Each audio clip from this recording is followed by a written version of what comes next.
Hey ANPers, this is Dr. Jones checking in. This is ANP 1 Lecture Test 1 video. It must be on 18. I have 17, 24, and 25 was transcription. And this should be the translation video. So this will be video 18. And we will start in Noteset page 25 towards the top. 25, translation. All right. So, as a review, I can see my kids outside. They're having a water day. They have the hose. And my mama sent them some balloons. So now they have water balloons because what else would you do with balloons? They're 14 and 11, and no, they don't outgrow the balloons apparently ever. We don't have a kiddie pool because they're 14 and 11. And so my daughter took the biggest bowl, like a stainless steel bowl, and she she filled it with water, and she could just barely sit her bum in it. And I took the dog out to see Pepper the Pupper, and she didn't even want to walk through the puddles. She was like kind of jumping over the puddles. It was adorable. All right, so yes, it's hot outside. The kids are having a water day, and I can see them, so I'm mildly distracted. Although I tend to distract somewhat easily, so that's not terribly unusual. Ooh, we haven't played the magenta game yet. Oh, it doesn't match. That's terrible. All right, so transcription is making an mRNA out of a gene's worth of material of the template strand of DNA. And why we make an mRNA is, that's right, because the mRNA can fit out through the nuclear pore and the DNA cannot. The DNA is literally twice the width because it's 2 complementary base pairs, and this is just 1 nucleotide wide. These are 2 nucleotides wide. So then that mRNA wanders over to a ribosome, either a fixed ribosome or a free ribosome. And then the ribosome reads the mRNA to make a protein, and that is called translation. That's right. All right, so this is the translation video. And we talked about smart art videos, so we're at here. You see that? Translation from mRNA into a polypeptide. If you recall from chapter 2, a polypeptide is, I think we had, like an amino acid was 1 amino acid. 2 amino acids with a peptide bond is a dipeptide. 3 is a tripeptide. More than 3 is poly, and more than 100 is protein. So if it says polypeptide, we're between 3 and 100, although it might just be using polypeptide to mean any peptides any amino acids bound together with peptide bonds. So, all right. So what happens? First, fill in the blank, translation. Translation is a process of making proteins, whereby ribosomes translate mRNA codons into amino acids and string them together with peptide bonds. Okay, that's all stuff we've said before, except the word translation is new, although we'd said that in a previous video too. Transfer RNA. All right, we had said there were 3 kinds of RNA. We said the messenger RNA is what you make during transcription. The ribosomal RNA is what makes up ribosomes, and transfer RNA was the 3rd one. And so here it is, and this is what it looks like, and it's sort of vaguely kind of T-shaped here. So transfer RNA is tRNA because that's sort of a T. Going with it. It has a tail that binds an amino acid, and a loop that contains the anticodon. So I means against, so this goes against the codon. It's complementary base pairs to the codon. which is complementary with an E to the mRNA codon. So draw a tRNA. All right, I'm gonna draw one.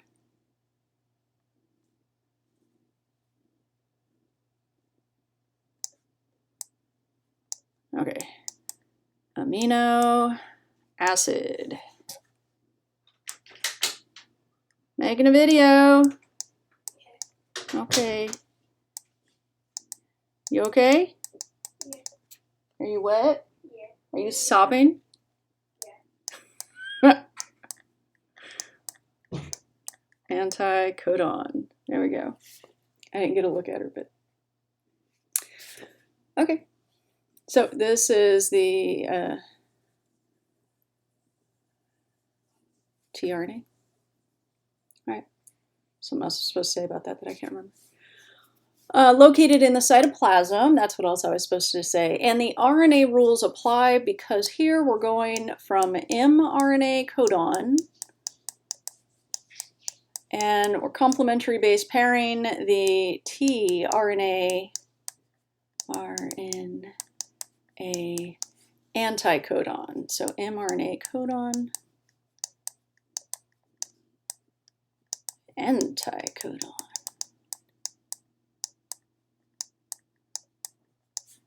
There we go. All right, so the RNA rules apply. Gold golf course, A binds to U, U binds to A, G binds to C, C binds to G. Got it.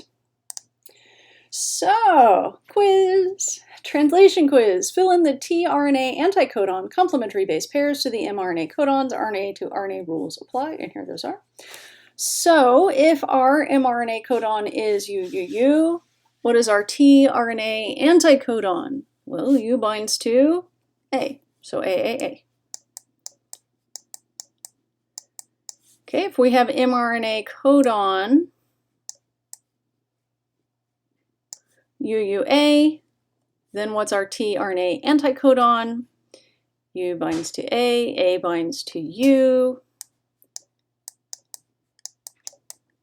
AAU. So what if I ask you on the test, you have this anticodon, what mRNA codon bound to it? So if I give you ACA for the anticodon and ask you the codon, you would say, that's right, UGU. You do you. Okay, and then CAA in anticodon, what codon bound to it? G, A binds to U, and A binds to U. Okay, so what about August here? What binds to August? U, A, C. AGC, A, G, C. So U, C, G. It's a G. It's a doctor's handwriting. I have an excuse. I'll write you a note. Okay, so CCG is, yep, G, G, C. And as a reminder, I will never ask you the names of these amino acids that they code for. That is beyond the scope of this class. I don't know that you will ever need to know that. If you do, just know that it's the triplet code. 3 amino acids to code for each, or 3 nucleotides to code for each amino acid. All right, and then CGC, and this is the same as it's always been. What's a C? Yeah. Oh, and there's a picture of the tRNA behind my head there. All right. There it is. Okay, so let's go through the steps of translation one by one. So the steps of translation, here's an overview. And then let's look at step 1. The mRNA codon attracts and binds to the complementary tRNA anticodon. So the mRNA codon goes out into the cytoplasm to the ribosome. And again, it might be a free ribosome or fixed ribosome that work the same either way. And these tRNAs were already in place, just floating around in the cytosol, waiting for some mRNAs to show up at the ribosomes. The ribosomes assemble, remember we had a small and large ribosomal subunit? Okay, so they assemble around the ribosome. Here's like the small, and then the large snaps around it, and that makes these binding sites. And I believe this is a slightly older picture. They've updated our representative drawing a smidge, but the process remains the same. Step 3, the second mRNA codon attracts and binds to a second tRNA with a second amino acid attached to the tail. So here's our first amino acid, and it's in place and waiting. It's being held in place by its attractions here. Remember the hydrogen bonds, so just weak attractions.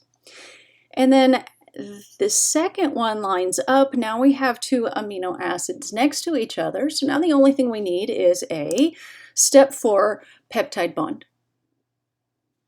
2 amino acids bind, of course it's a peptide bond, and the first tRNA is ejected, kicked out, your time is up, we took your amino acid and you're useless now, get. So polite, right? And so we have a dipeptide. And at the same time, the third tRNA, because the ribosome travels down the mRNA, as it moves, that opens up another binding site, which attracts another tRNA with a third amino acid.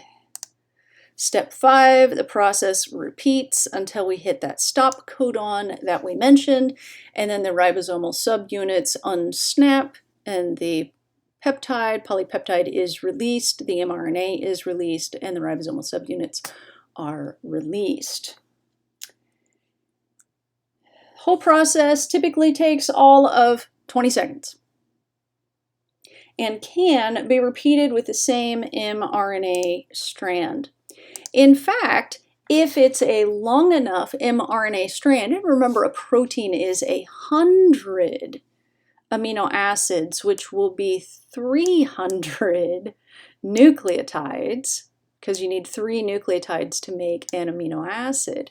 So 300 nucleotides long. What can happen is this ribosome, as it moves down the mRNA, leaves the beginning open, and a second ribosome can snap onto the beginning and start making a second polypeptide at the same time. And this is called a polysome, P-O-L-Y, which means many, and some, S-O-M-E, for soma, which means body, so many bodies. And that it's just a way that with one mRNA, you can make several copies of the protein at the same time. It'd be like if you had your grandma's date roll recipe, and as soon as you got rolling, you passed it off to your best friend, and they started making your grandma's date roll cookies at the same time, just a little bit behind you. So, okay, then it says review slide. What you got? There we go. So transcription versus translation, you 100% absolutely need to know the difference. They look alike, they sound alike, they kind of even walk alike. But transcription is making an mRNA, translation is making a protein. Now I got that song in my head. All right, we have a chart. Now I like the charts, I think in charts, and now I'm told charts are not the way to go, and I have not edited out any of the charts because I still think in charts. So let's talk about the DNA nucleotide review, DNA, mRNA, tRNA, and rRNA. You want to go across or down? No, let's go down. Okay, so the DNA is located in the nucleus. The 3 bases are a triplet. The shape, if you're following along, is the double helix. That's the twisty ladder shape. And its function is it is your genetic material. And then mRNA, the location, it's made in the nucleus and then, moves out to the ribosomes. The 3 nitrogenous bases are called a codon, and they are the messengers. They take the gene to the ribosome. They carry the message. They move your grandma's recipe out to your kitchen. So the tRNA is located in the cytoplasm. 3 nitrogenous bases are an anticodon, and they bring the amino acid to the party because without dates, you cannot make date roll cookies. True story. And then rRNA is ribosomes. Well, 60% of the ribosomes. And no, not for nitrogenous bases. And it functions to assemble the proteins. It brings everybody together to make the process happen.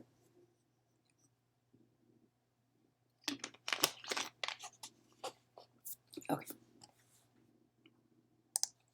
All right. And now for something completely different. How long has it been? Should we start another video? Yeah, we should start another video. All right, so thank you for digitally tuning in. It's always nice to see you here. And this has been NP1 Lecture Test 1 video. I just knew it, 18. So, Dr. J out.